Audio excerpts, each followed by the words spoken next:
On June 4th, 1967, the infant state of Israel found itself on the brink of annihilation. Israelis still lived with the agonizing memory of the Holocaust.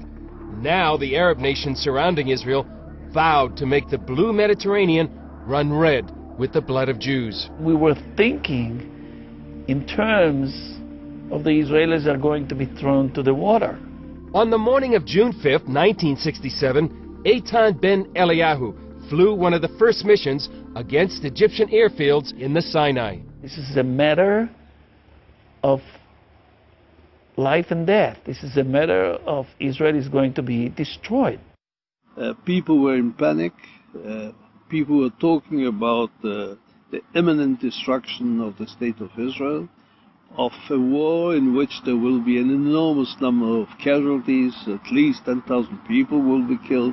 Rabbis in Jerusalem anticipated so many deaths, they actually designated all of the public parks in Jerusalem as cemeteries. Just before the war, the joke in Israel was, last one's out, turn off the lights. But this black humor didn't mask the fear that many Israelis genuinely anticipated a catastrophe.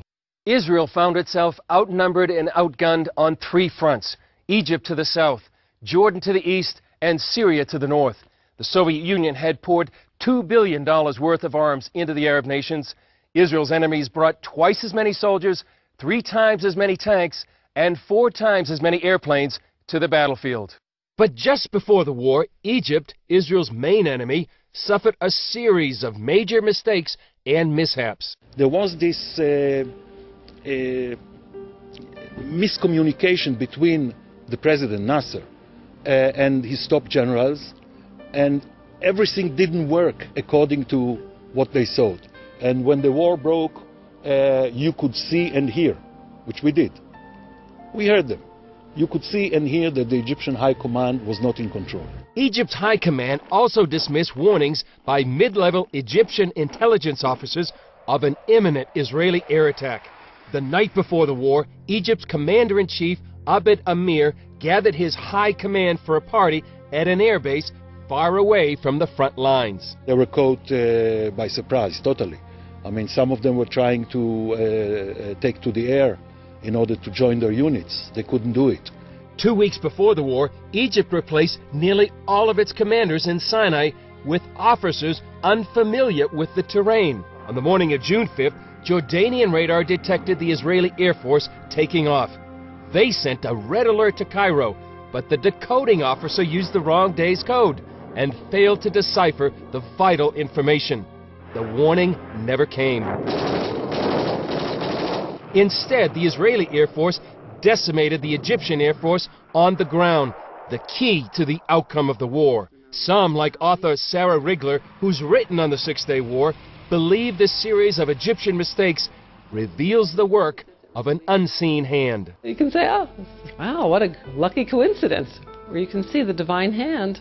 We see that God arranged all these things to happen the way they did because he wanted the Israeli strike to succeed. He wanted us to win. He wanted us to regain our holy places. To some, the confusion in the Egyptian command just before the war evoked memories of the biblical story of Gideon routing the enemies of Israel. Instead of annihilation, Israel won one of the most decisive victories in military history. Many Orthodox Jews and Christians believe the Jewish nation had witnessed a miracle. For evangelical Christians, the Six-Day War was a huge moment of seeing God's hand intervene on behalf of the Jewish people. I mean, that really was, I think, so extraordinary, is that you had this moment where Arab leaders, Islamic leaders, were saying we're going to throw Jews into the sea, and it looked like another Holocaust was imminent, and suddenly, in 6 days, the Jewish people defended themselves, destroyed their enemies, tripled their land, recaptured control of Jerusalem for the first time in 2,000 years, and on the 7th day they rested. That just sounded way too biblical for evangelicals all over the planet, and they rejoiced with the Jewish people. In the immediate aftermath of the war, everyone, religious and secular alike, recognized that this was from God because it was just so implausible. I mean, here everybody was expecting a tremendous defeat. This is a miracle. Even Moshe Dayan, who was the commander of the Israeli forces, and who was a very secular person.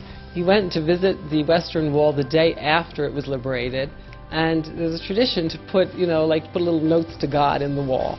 So he put a little note to God between the crevices of the wall, and of course as soon as he left, the newspaper men in their typical discreet way ran and took the note out and read it. What did it say? And it was a line from Psalms that said, "This is from God, it's wondrous in our eyes."